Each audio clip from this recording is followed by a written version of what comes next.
நான் எதை எடுக்கலாம் அப்படின்னு யோசிச்சுட்டு இருந்தபோது எனக்கு ஆண்டவர் ஒரு உணர்த்துதலை கொடுத்தார். எதில் அப்படின்னா, சங்கீதம் 51 தாவீதினுடைய ஜெபம். இது ஒரு பாட்டு, ஆனால் ஜெபமாகிய பாட்டு. எப்படி அப்படின்னு கேட்டிங்கன்னு சொன்னால், இது நம்ம சம்பவம் நம்ம எல்லாருக்குமே தெரியும். தாவீதினுடைய வீழ்ச்சியில் தாவீது பண்ணதான ஒரு ஜெபம். இந்த கடைசி காலத்தில் நிறைய பேர் எனக்கு மெயில் அனுப்புகிறாங்க. எப்படிப்பட்ட மெயில்ஸ் வருது? நிறைய வாலிப சகோதரர்கள், வாலிப சகோதரிகள், அது மாத்திரமல்ல திருமணமானவர்கள் கூட அனுப்புகிறாங்க. நான் பின்மாற்றத்தில் இருக்கிறேன், பேக் ஸ்லைடிங்கில் இருக்கேன்.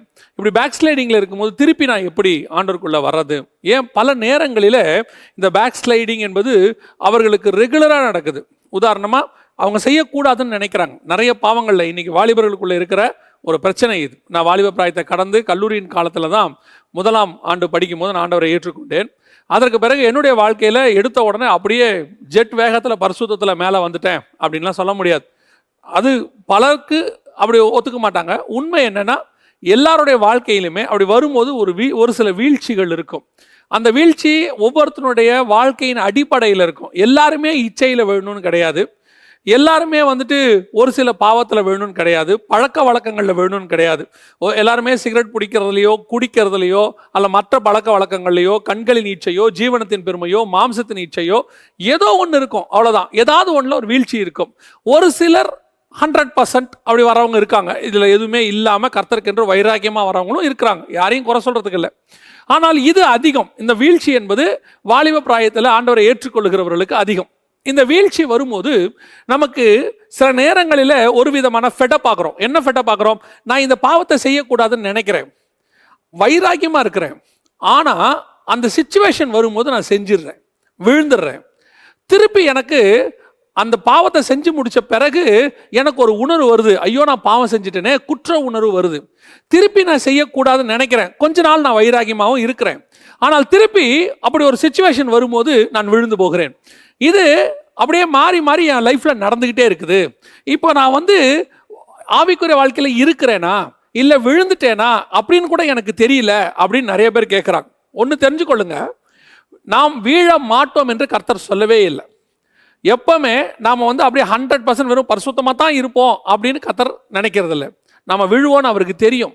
ஏன்னா இயேசு கிறிஸ்துவை பற்றி சொல்லும்போது உலக தோற்றம் முதல் அடிக்கப்பட்ட ஆட்டுக்குட்டி, அதாவது உலகத்தை உண்டாக்கும் போது ஒரு பலி ரெடி பண்ணிட்டாரு. எதுக்கு இந்த பலினா, ஒருவேளை மனிதன் விழுந்தால், இந்த வீழ்ச்சி எதிர்பார்க்கப்படுறது தான். உங்கள் வாழ்க்கையிலும் அப்படித்தான். ஆனால் அதனால் வீழ்ச்சியை அட்வான்டேஜாக எடுத்துக்காதீங்க. அப்போ பரவாயில்ல, விழுந்தா ஒன்றும் தப்பு இல்லையா? இல்லை. இந்த வீழ்ச்சி ஒரு காலகட்டம் வரைக்கும் ஒரு குற்ற உணர்வுன்னு சொல்கிறீங்க இல்லையா, அது குற்ற உணர்வு இல்லை, உணர்த்துதல். உங்களுக்குள்ள இருக்கிற ஆவியானவர், பலர் பரிசுத்த அபிஷேகம் பெறாமல் இருக்கிறாங்க. பரிசுத்த ஆவியானவர் வரும்போது இதிலிருந்து ஜெயிப்பதற்கு உங்களுக்கு பலன் கிடைக்கும். பலத்தினாலும் அல்ல, பராக்கிரமத்தினாலும் அல்ல, தேவ ஆவியினாலே ஆகும். என்னத்தினால அப்படின்னு கேட்டால், சில பாவங்கள் ஜென்ம சுபாவத்திலிருந்து வரும். நம்முடைய பெற்றோர் இல்லை அவங்களுடைய பெற்றோர் அந்த ஜீன்லேருந்து வரும். அந்த பாவங்கள் தலைமுறை தலைமுறை நமக்குள்ள இருப்பதற்கு வாய்ப்பு இருக்கிறது. எப்படி வியாதி தலைமுறை ஒரு சில வியாதி தொடர்ந்து வருமோ, அதே மாதிரி சில கெட்ட பழக்க வழக்கங்களும் தலைமுறை நம்ம கூட வர்றதுக்கு வாய்ப்பு இருக்கு.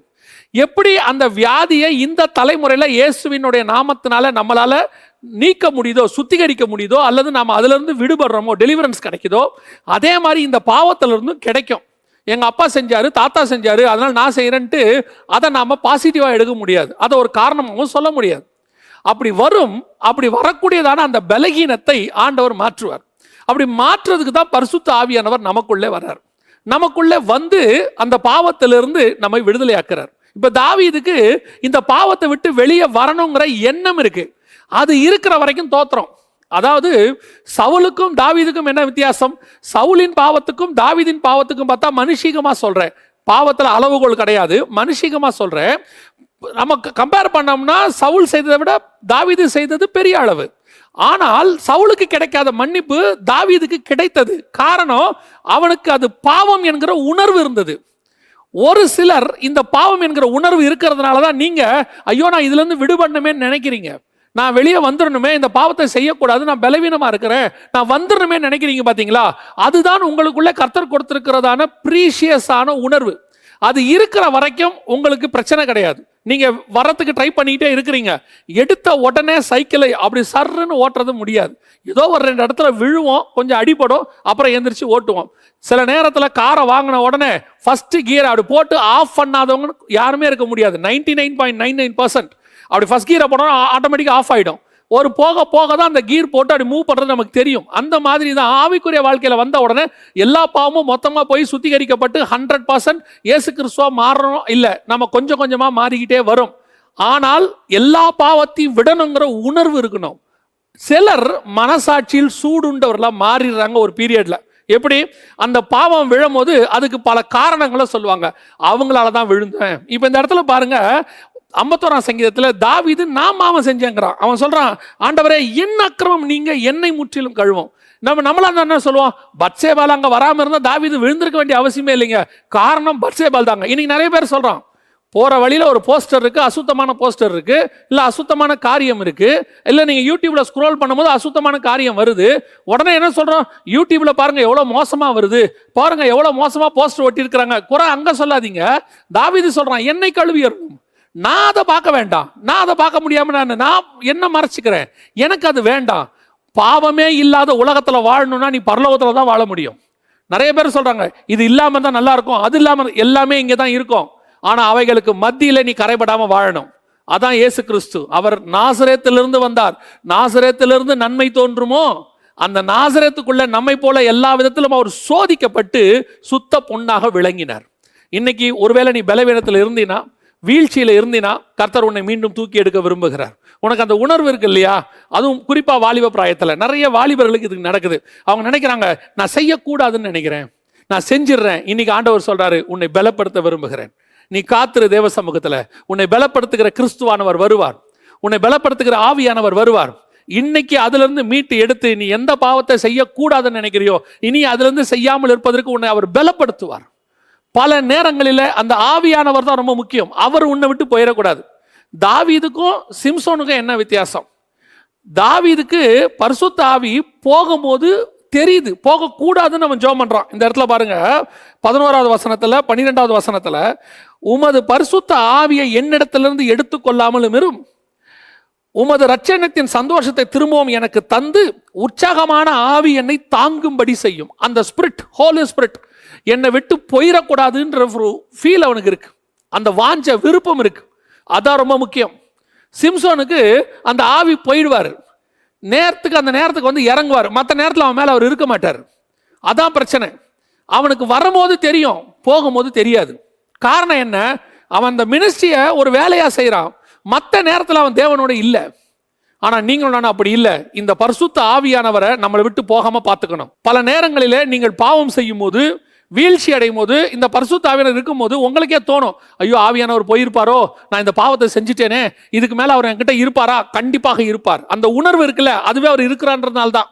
அவர் இருக்கிறனால தான் உனக்கு அவர் சொல்றாரு, உனக்குள்ள நான் இருக்கிறேன், இந்த பாவத்தை வெறுக்க வை, இதிலிருந்து விடுபடுங்கிற எண்ணம் வருது. அதனால தான் நிறைய பேருக்கு அந்த எண்ணமே இருக்காது பாருங்களேன். அப்போ அவங்களாம் என்ன ஆவாங்கன்னா, ஆவியானவர் அவங்களை விட்டு போயிட்டாருன்னு அர்த்தம். பலருக்கு அந்த பாவத்துக்கு ஒரு காரணம் சொல்லுவாங்க, இல்லை அந்த பாவத்தை விரும்புவாங்க, அந்த பாவத்தை செய்யறதுக்கு அவங்களே வசதி வாய்ப்புகளை ஏற்படுத்துவாங்க.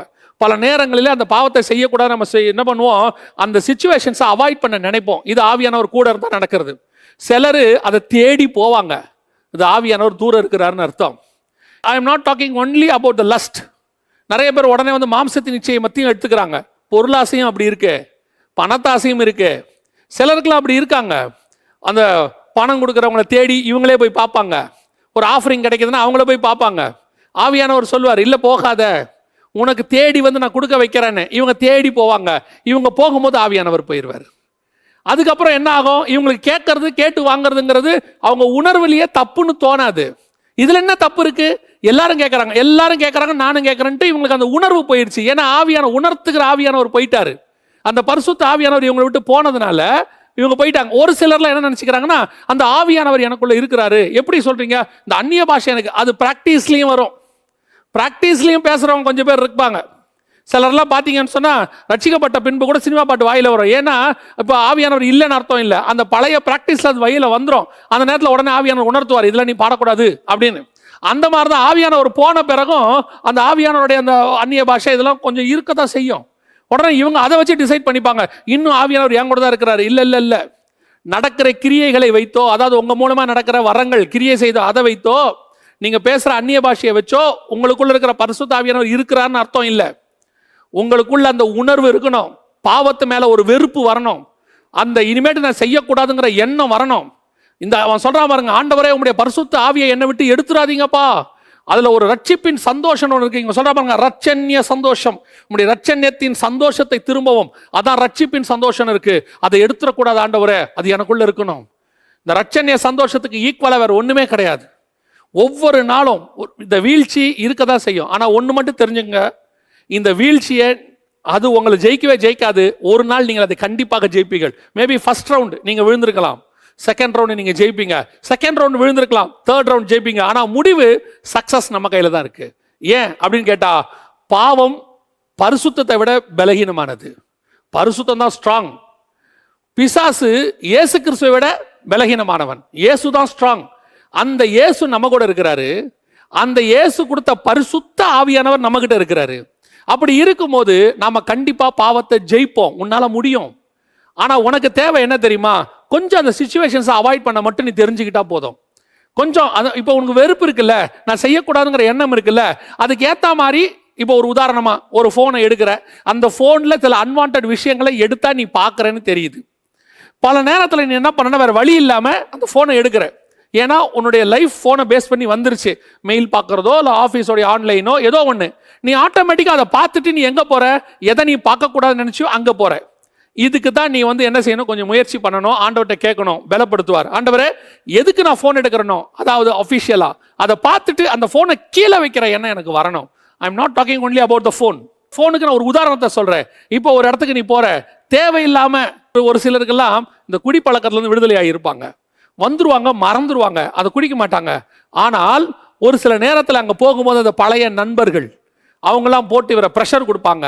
அந்த நேரத்தில் அந்த நண்பர்கள் என்ன செய்வாங்க தெரியுமா, உன்னை குடிக்கவான்னு கூப்பிட மாட்டாங்க, என் கூட குடின்னு சொல்ல மாட்டாங்க. ஃபர்ஸ்ட் சொல்லுவாங்க நீ குடிக்க மாட்டேன்னு தெரிஞ்சிடும். அப்புறம் என்ன பண்ணுவாங்க தெரியுமா, சரிவா என் கூட ஒரு கொக்கோ கோலா குடிம்பாங்க.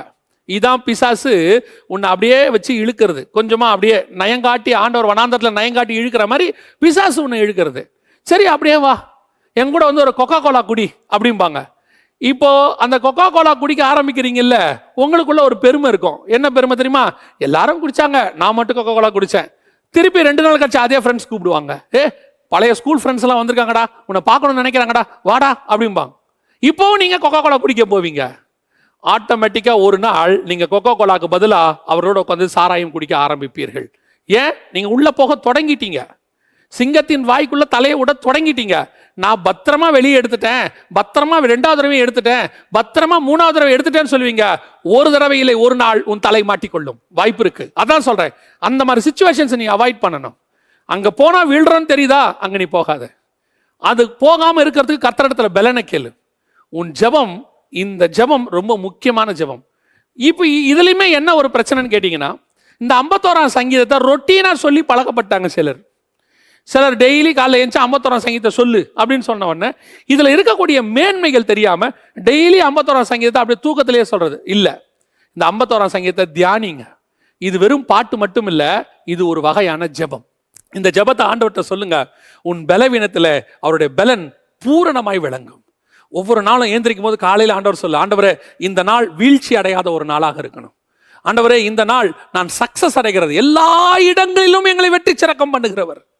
எல்லா இடத்துலையும் உனக்கு ஆண்டவர் சக்சஸ் கொடுப்பாரு. அது கண்களையும் சக்சஸ் கொடுப்பாரு. ஏன் வாலிப பிராயத்தில் நடந்த ஒரு சம்பவத்தை சொல்லிட்டு நான் உங்களுக்கு ஜெபம் பண்ண விரும்புகிறேன். கல்லூரி வாழ்க்கையில் படிக்கும் போது பல நேரங்களில் நான் ஆண்டவரை ஏற்றுக்கொண்ட புதுசில் அநேகர் என்னோட கூட பேசுறதை நிறுத்திட்டாங்க. அப்போ நான் தனியாக இருப்பேன். தனியாக இருக்கும்போது நம்ம பொதுவாக சொல்லுவோம் இல்லையா, the idle mind is the devil's workshop அப்படின்னு சொல்லுவாங்க. அப்போ பல நேரங்களில் பல காரியங்கள் நம்மளை யோசிக்க வைக்கும், சில சிந்திக்க வைக்கும். அந்த நேரத்தில் அந்த தனிமையாக இருக்காதபடி எனக்கு ஆவியானவர் சில காரியங்களை இப்போ சொல்லி கொடுத்தார். அப்போ கையில் சில நேரத்தில் பைபிள் வச்சுருப்பேன், சில நேரத்தில் ஜெபம் பண்ண போவேன், இல்லைன்னா ட்ராக்ஸ் இருக்கும் கொண்டு போய் கொடுக்க போயிடுவேன். சும்மா மட்டும் உட்காந்து யோசிக்க மாட்டேன். அந்த சும்மா உட்கார வேலை எப்பவுமே ஆபத்து. உட்காந்து சும்மா உட்காந்து, சில நேரத்தில் இந்த வாலிப பிள்ளைங்களாம் பெற்றோர்கிட்ட சொல்லுவாங்க, என்ன பண்ணுற, சும்மா தான் உட்காந்துருக்கிறேன். சும்மா உட்காரது ஆபத்து. ஏதோ ஒரு நீங்கள் உங்களை எப்பவுமே என்ன பண்ணணும்னா, கொஞ்சம் நீங்கள் உங்களை பிஸியாக வச்சுக்கணும், உங்களை ஒர்க்கில் வச்சுக்கணும். இந்த மாதிரி நீங்கள் சும்மா உட்காரும் போது அந்த வீழ்ச்சி வருது. பழச சிந்திக்க தோணும், வேற எதையாவது பார்க்க தோணும். எல்லாத்தையும் தாண்டி ஆவியில நிறைந்து ஒவ்வொரு நாளும் காலையில பரிசுத்த ஆவியில நிறைந்து நல்லா ஜெபம் பண்ணுங்க, நல்லா வேத வசனத்தை வாசிங்க. இது ரெண்டும் உங்களோட ஆவிக்குரிய வாழ்க்கைக்கு பெஸ்ட் எக்ஸசைஸ் மட்டும் இல்லை, நல்ல பெலனும் கூட. இது உங்களை என்ன செய்யும் சொன்னா, கர்த்தருக்குள்ள உங்களை பலப்படுத்தி வீழ்ச்சி வரையாதபடி நிறுத்தி பல பாவங்கள்ல இருந்து உங்களை விடுதலையாக்கி கொடுக்கும். ஒவ்வொரு இன்னைக்கு இருக்கிற எல்லா பரிசுத்தவான்களும் இப்படிப்பட்ட வீழ்ச்சியை சந்தித்து வந்தவங்க தான். எல்லாருமே அப்படியே ரட்சிக்கப்பட்ட அண்ணிலிருந்து ஹோலியஸ்ட் பிளேஸ்க்குள்ள போய் நுழைஞ்சிடல யாரும். இந்த உலகத்துல அவங்க கிராஸ் பண்ணி ஜெயிச்சு வந்திருக்கிறாங்க. ஏன், ஒரு சிலர் கல்யாணமான பிறகு விழுந்தவங்க இருக்கிறாங்க, ஒரு சிலர் வயதான காலத்திலையும் விழுந்தவங்க இருக்கிறாங்க. ஒரே ஒரு காரியத்தை நான் சொல்லிட்டு முடிக்கிறேன். யோபு சொல்றாரு, அழகா சொல்றாரு, என் கண்களோடு கூட உடன்படிக்கை பண்ணினா ஒரு கன்னிகையின் மேல் நோக்கமாய் இருப்பது எப்படி அப்படின்னு கேட்கிறாரு. அப்படின்னா குழந்தைலாம் இருக்கு, பெரிய பெரிய வயசுல குழந்தை இருக்கு. அந்த யோபு சொல்றாரு, கண்களோடு கூட உடன்படிக்கை பண்ணியிருக்கிறாராம். என்னது, நான் யாரையும் பார்க்க மாட்டேன், எந்த பொண்ணையும் பார்க்க மாட்டேன் அப்படின்னு. அது வசனம் இருக்கு, அழகா இருக்கு, எந்த பொண்ணையும் பார்க்க மாட்டேன்னு. அப்படி நான் என் கண்களோடு உடன்படிக்கை பண்ணியிருக்கிறேன்பா, நான் எப்படி மற்ற பொண்ணுங்களை பார்ப்பேன் அப்படின்னா என்ன அர்த்தம்? அவருக்கு அந்த ஏஜில் கூட அந்த உடன்படிக்கை தேவைப்படுது. யாரையும் பார்க்க மாட்டேன், அது ஒரு பலகீனம். அவர் யாரு? உத்தமனும் சன்மார்க்கனும் நீதிமான். ஏன் அப்படி ஒரு முடிவு அவர் எடுத்ததுனால தான் அவர் உத்தமனும் சன்மார்க்கனும் நீதிமான். நீ அந்த முடிவு எடுக்கிறல்ல, என்ன முடிவு எடுக்கிற? நான் இந்த பாவம் செய்யக்கூடாது, இனிமேட்டு பண்ண மாட்டேன், நான் வீழ்ச்சி அடையக்கூடாது நினைக்கிறல்ல, நீ உத்தமனும் சன்மார்க்கனும் நீதிமானமாய் மாறக்கூடியவன். அந்த நீ ரொம்ப தூரத்தில் இல்லை ஆண்டவர்கிட்ட வரத்துக்கு. இன்னைக்கு ஆண்டவர் உன்னை அந்த பரிசுத்தத்துக்கு நேராக நடத்த விரும்புகிறார். நீ அநேகருக்கு சாட்சியாய் மாற விரும்புகிறார். உன்னை நிறுத்த போறார் ஆண்டவர். வீழ்ச்சி இன்னைக்கு முடிவுக்கு வருது, கர்த்தர் உன்னை தூக்கி நிறுத்த போறார். நம்ம ஜெபம் பண்ணுவோமா? சர்வ வல்லமையுள்ள எங்கள் தகப்பனே, ஆண்டவரே, நாங்கள் விழுவோன்னு நீங்க உங்களுக்கு தெரியும் ஆண்டவரே, ஆனா விழுந்து கிடக்கிறோமான்னு தான் பாக்குறீங்க, திருப்பி எழுந்திரிக்குமான்னு பாக்குறீங்க. ஆண்டவரே, நாங்கள் மீண்டும் எழ விரும்புகிறோம். ஜெபிக்கிற ஒவ்வொரு வாலிபனுக்காக, சகோதரனுக்காக, சகோதரிக்காக நான் ஜெபிக்கிறேன். ஆண்டவரே, அவர்கள் மீண்டும் எழும்பட்டும். ஆண்டவரே, எதுல வீழ்ச்சி அடைந்தாலும் இயேசு கிறிஸ்துவின் ரத்தம் எல்லா பாவங்களையும் மன்னிக்கும், சகல பாவங்களையும் மன்னிக்கணும் வாசிக்கிறோமேப்பா. ஆண்டவரே, கூட ஜெபிக்கிற ஒவ்வொருத்தருக்காக நான் ஜெபிக்கிறேன். இன்னையோடு கூட அந்த பாவம் விடுதலையாக படட்டும், அந்த கட்டிலிருந்து வெளியே வரட்டும், விட முடியாத பாவத்திலிருந்து அவர்கள் வெளியே வரட்டும், அநேகருக்கு சாட்சியாய் மாறட்டும், அநேகருக்கு அவர்கள் எப்படி வெளியே வந்தார்கள் என்பதை சாட்சியாய் சொல்லட்டும். இப்படி விழுந்து போன எத்தனையோ பேருக்கு இங்க இருக்கிறவர்கள் அத்தனை பேர் ஒரு கலங்கரை விளக்கமாக மாறட்டும். எங்களுக்கு முன்னாடி எங்கள் பரிசுத்தவான்கள் எங்களுக்கு சொன்ன சாட்சி தான்ப்பா எங்களை நிற்க வச்சிருக்கு.